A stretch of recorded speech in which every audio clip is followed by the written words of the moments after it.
Hello friends, स्वागत आहे तुमचं माझ्या फुल ब्लॉगमध्ये. तसं तर मला मिनी ब्लॉग बनवायचा होता, पण असं झालं की आम्हाला एका ठिकाणी जायचं होतं. आम्ही मग अचानक दोन ठिकाणी गेलो.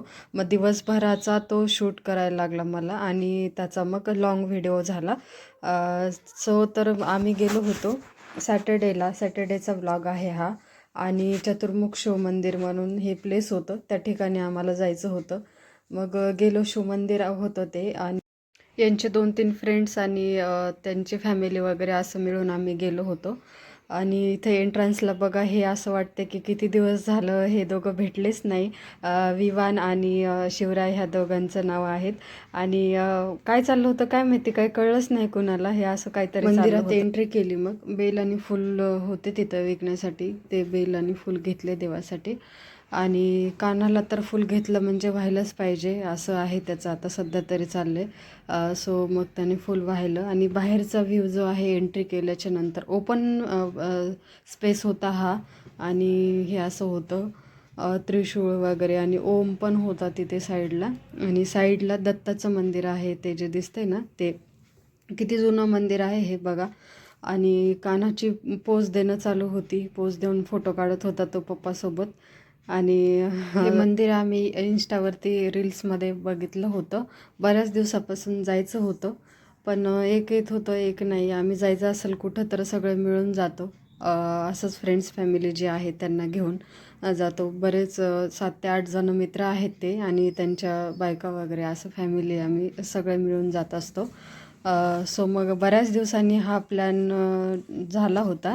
तसं हे चतुर्मुख शिव मंदिरलाच यायचं होतं फक्त, पण इथं आल्याच्या नंतर दुसऱ्या पॉईंटला जाऊ असं ठरलं. वेळ होता थोडा आणि आलो तर मग जवळच आहे म्हणून मग ठरवलं जायचं म्हणून. आणि मग दर्शन वगैरे घेतलं आम्ही. हे असं महादेव होता तिथला. खूप शांत आणि प्रसन्न वाटत होतं त्या मंदिरात. एकदम असं उंचावरती होतं ना त्या मंदिरात, एकदम शांत प्रसन्न असं वाटत होतं.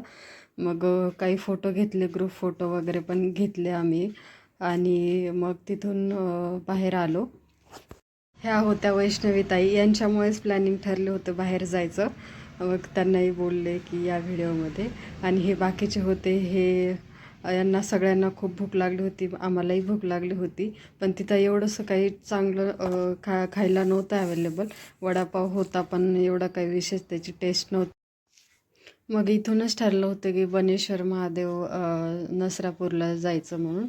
हा जातानाचा व्ह्यू आहे. त्रिमूर्ती मंदिर लागलं होतं जाताना. सो मग मी थोडंसं शूटमध्ये घेतलं. वाटत होतं इथं पण जावं की काय, पण तेवढा वेळ नव्हता आमच्याकडे. मग इथलं ठरलं होतं तर म्हणलं मग इथंच जाऊन येऊया. 2 होते ते डॅमसारखे, एका ह्याच्यात फिश आणि दुसऱ्या ह्याच्यात कासव वगैरे होते. आणि मुलांना ते खूप आवडलं होतं, असं नवीन काहीतरी त्यांना वाटत होतं. सगळ्यांसोबत आमच्या मुलं होते छोटे छोटे. सो मग त्यांनी बघितलं ह्या मंदिराचा व्ह्यू असा काही होता. हे मंदिर पण खूप जुनं होतं, हे नंदी पण जुनं होता. आणि हे आतलं बघा बनेश्वर महादेव आहे हा.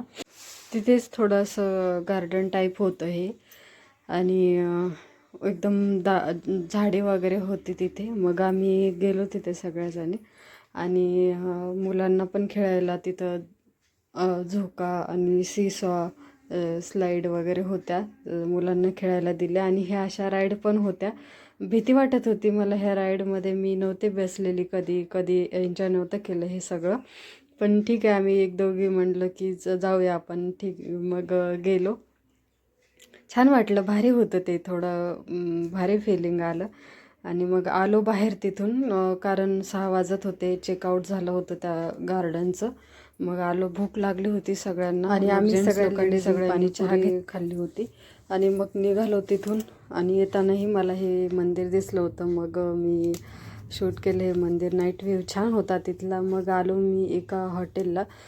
जेवणच घरी जायचं ठरवलं, कारण टाईमही भरपूर झाला होता. आणि कोणाची बनवून काही खाण्याची तर काही सगळेजण खूप जास्त थकून गेलेले होते, दिवसभराचा प्रवास वगैरे. आणि असा होता आजचा 1 डे ट्रिपचा प्लॅन. तुम्हाला कसा वाटला आजचा व्हिडिओ आवडला असेल तर नक्की लाईक करा. चॅनलवर नवीन असाल तर सबस्क्राईब करा. भेटूयात आपल्या नेक्स्ट ब्लॉगमध्ये. तोपर्यंत बाय.